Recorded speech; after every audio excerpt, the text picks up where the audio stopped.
or something. Ah, there he is. Hey, Man. Hey, sorry I'll tell about you that. what. I'm a meathead, man. Hey, that's all right. A thrower with the hat on backwards, I can kind of appreciate that. Classic, right? Absolutely. Well, hey, how's Chapel Hill? It's good. It's good. Things are pretty quiet right now, and we're all just kind of plugging away and making a lot of phone calls, doing a lot of Zoom calls, and you know, just trying to get it done. Hey, I'll tell you what, you might have a little pressure because I know Mr. Christian Taylor has joined on the watch. You know, you got one of the best, jumpers in the history of the world on. So you might have to critique the field events a little bit for you. All right, all right. No, I love that. I love having a new perspective on things.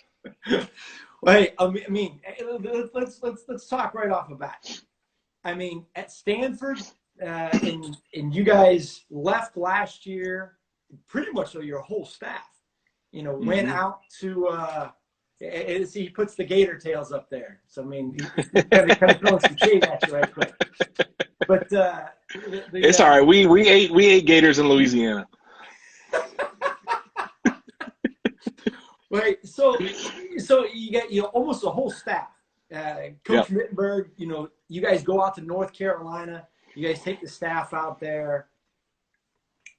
Has that made the transition easy to leave as a staff and go from one place to another?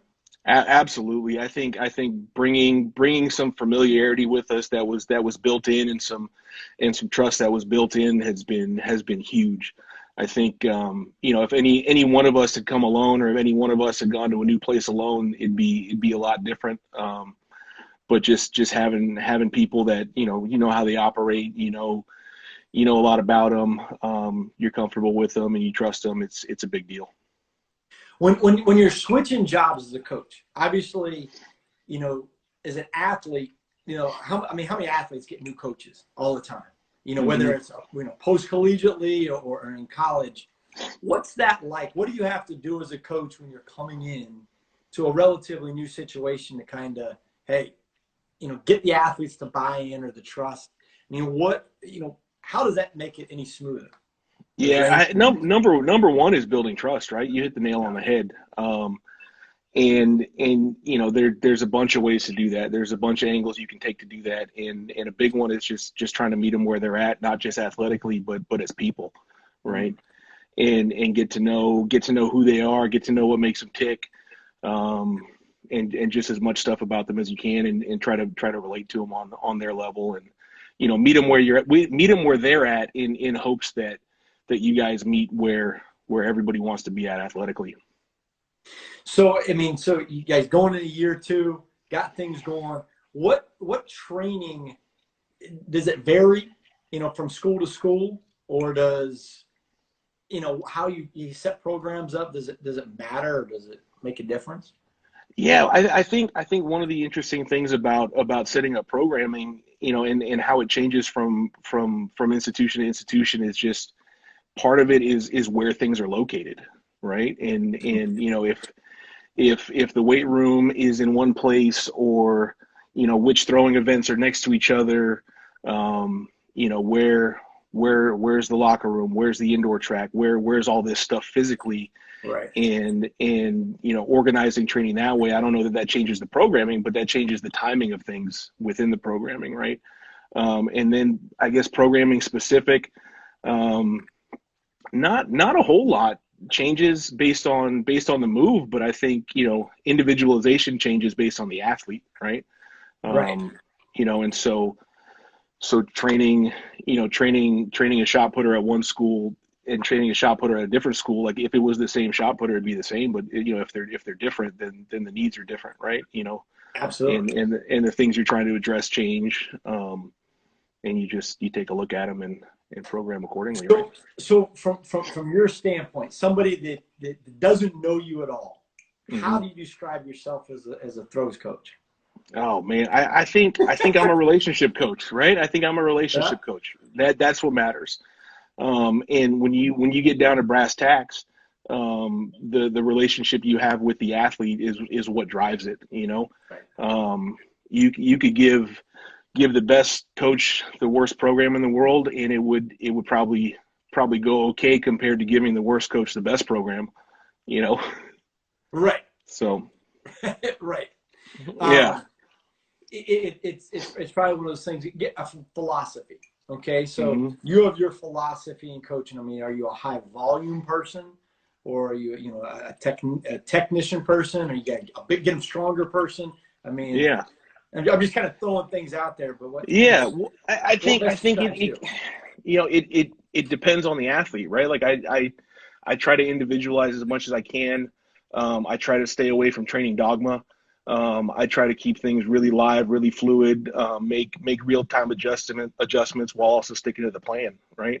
Right. And so, if there's a strength deficiency with the upper body, let's address it. If there's a coordination deficiency, let's address it, right? So just identifying what needs to be addressed, and then doing our best to address it.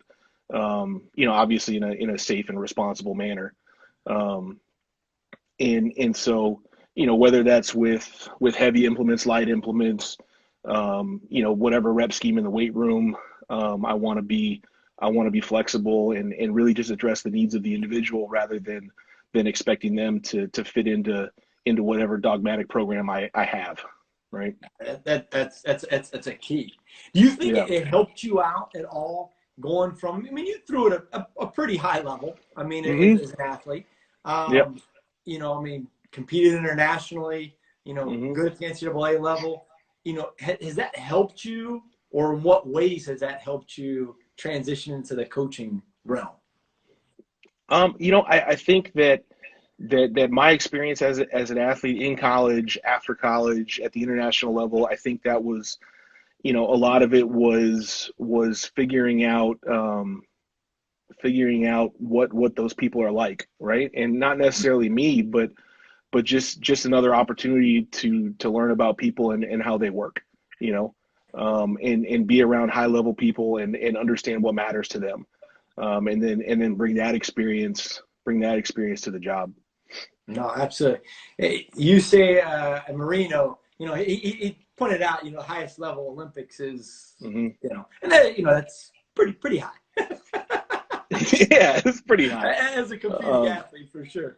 It's one of those things. And that's what we try to do on, if anybody's just listening for a first time, World's Greatest Team, the whole concept is we're trying to give as much exposure to Olympians, Olympic athletes, Olympic hopefuls, and help people grow their brand and help, provide some content, so people get to see you and kind of spend a little bit more time, getting to know somebody, as opposed to, hey, just every 4 years, it's Olympics. Mm-hmm. I mean, how many people say to you, what do you, as an Olympian, what did you do like the other year?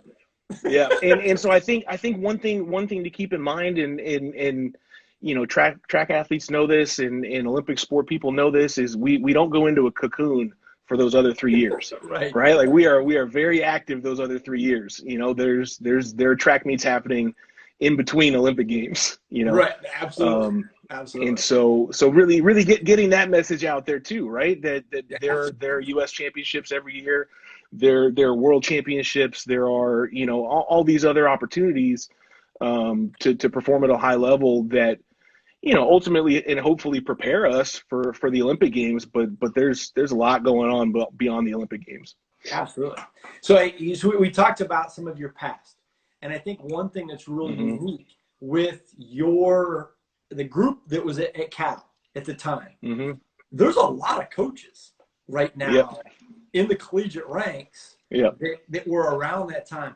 How has that been as as former teammate?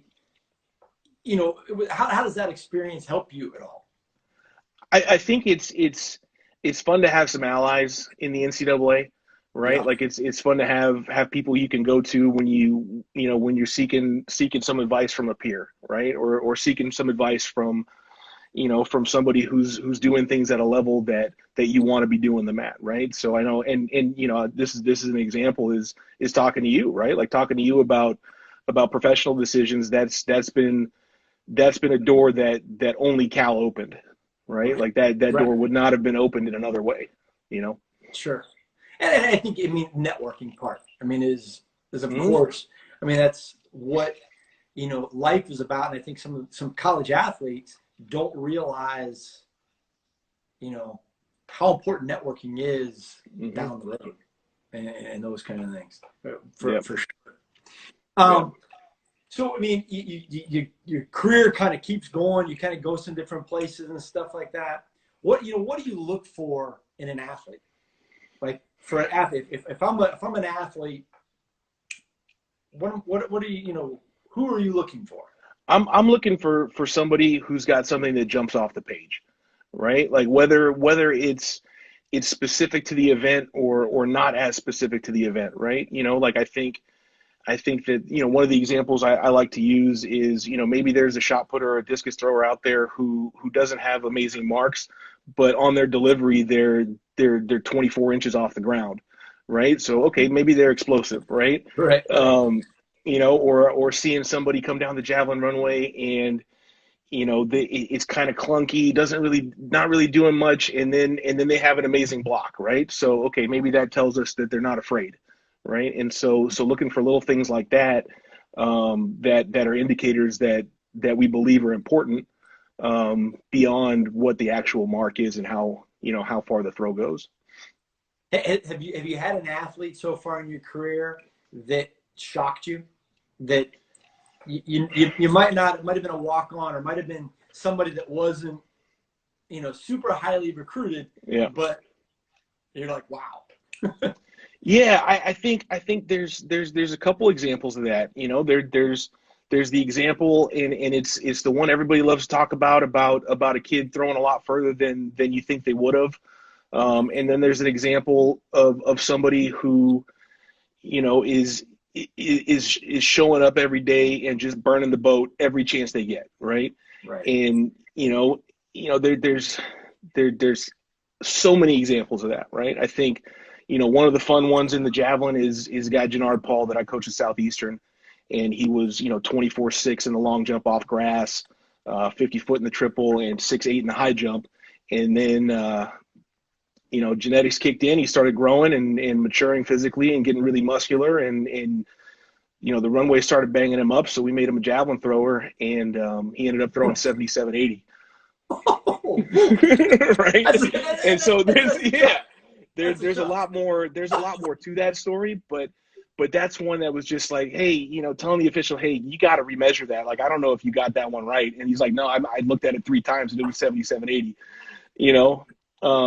but then there's an example of other athletes who are just looking for an opportunity and proving that they're worth that opportunity every day. And when they score the conference championship, and maybe that's what their goal is. Maybe their goal is to score at the conference championship, and they do it. And it just, it's so fulfilling when stuff like that happens, and I had a kid at Southeastern who was a 43-foot male shot putter out of high school, right? 43 feet. Not getting a lot of looks, right? Not getting a lot of looks, man. But this kid every day proved that he was worth the opportunity.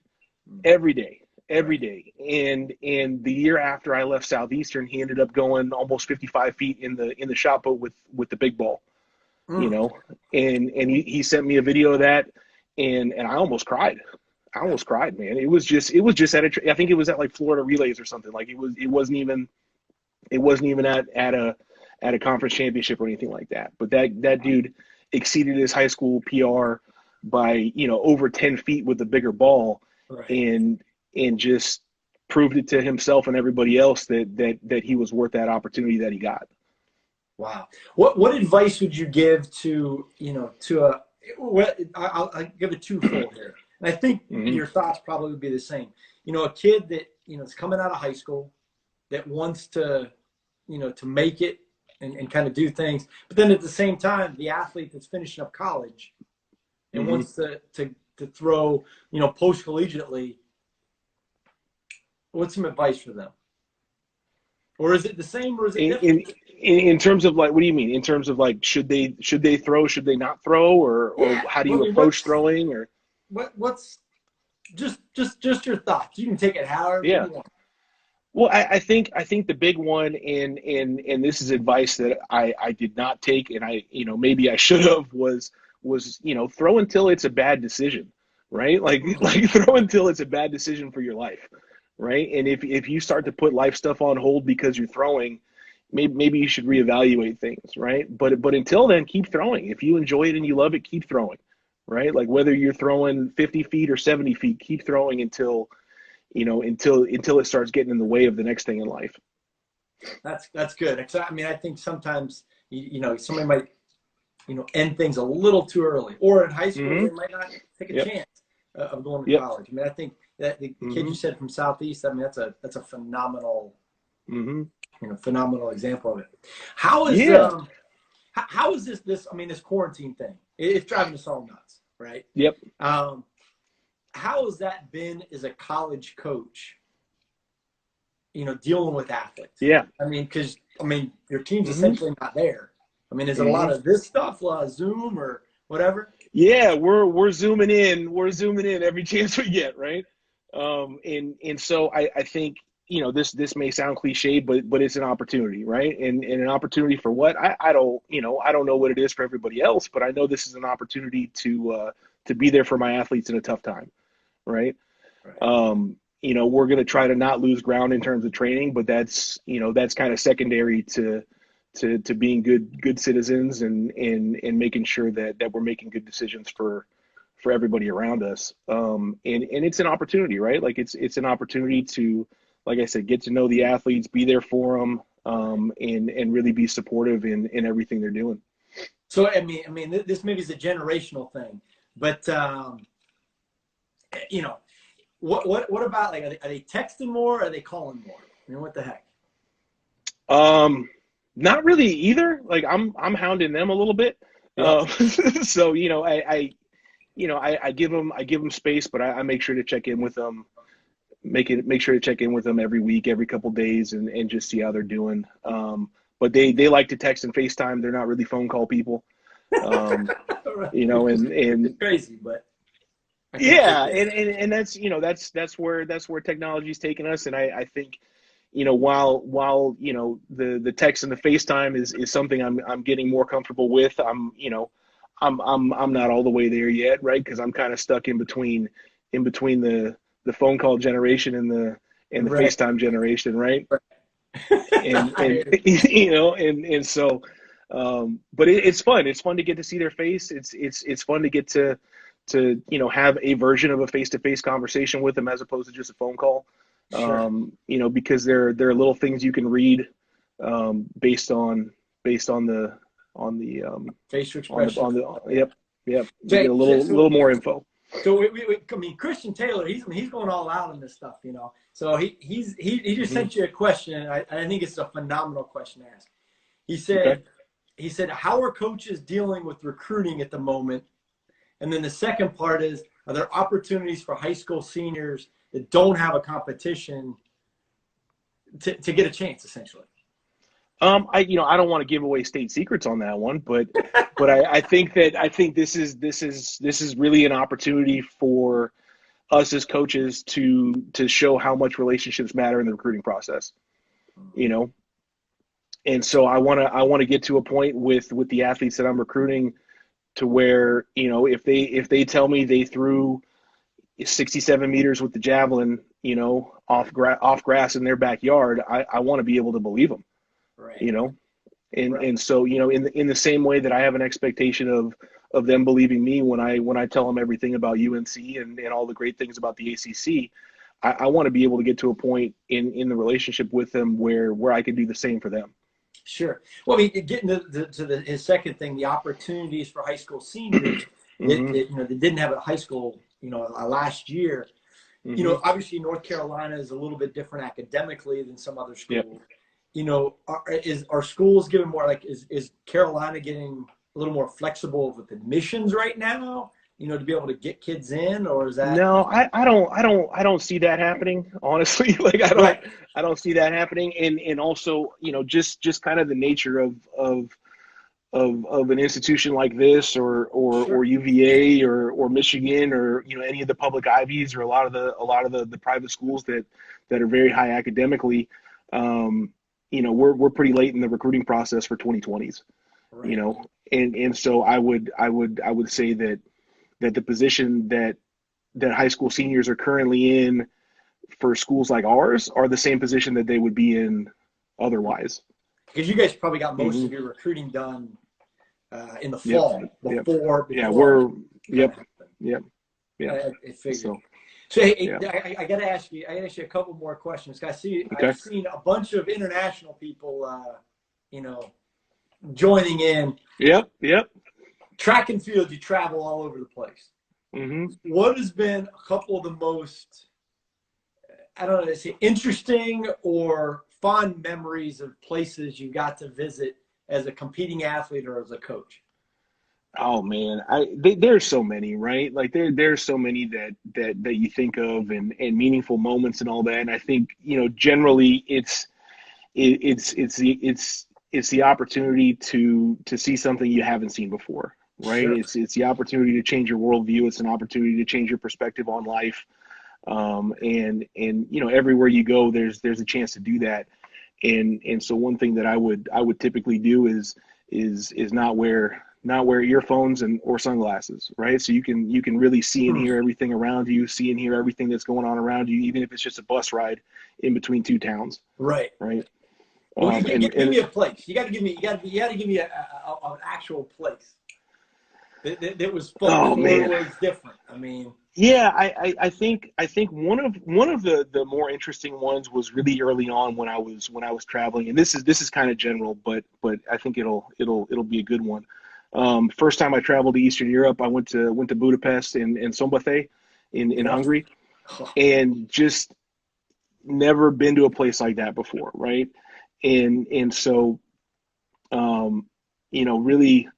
really seeing the deep, rich history in Budapest and the bridges and the architecture and just seeing everything live and up close that I hadn't seen before. But you read about in history books, seen on TV and all that.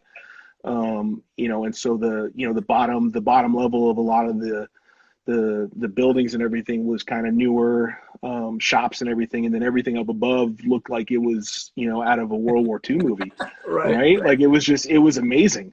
And then to know that they took all their era statues and put them all in a park, right? So they ended up preserving a lot of the history that they may not have loved, right? But they thought it was important enough to preserve that, right?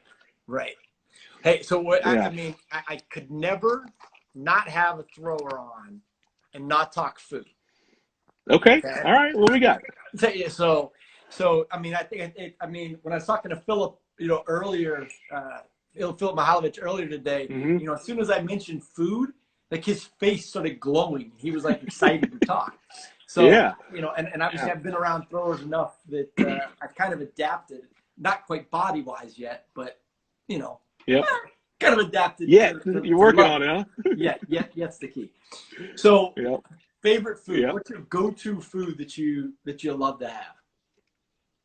Oh man, I wish I was better at cooking this, but there's an Iranian stew called korma sabzi.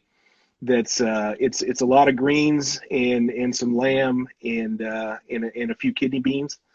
And it's amazing. Like there are thousands of memes, floating around Instagram about korma sabzi and just the smell hitting you when you walk in the door at your aunt's house or your family's house. No, not at all. No. There you go, Coach Mastretta bringing up barbecue. I see your old boss down there saying, barbecue, which I know that. And then I definitely know Steve's Korean barbecue from Berkeley. Yeah, and so the barbecue thing that Coach Mastretta is bringing up, I wore him out when it came to barbecue. There was I think it was my last year at Southeastern after the outdoor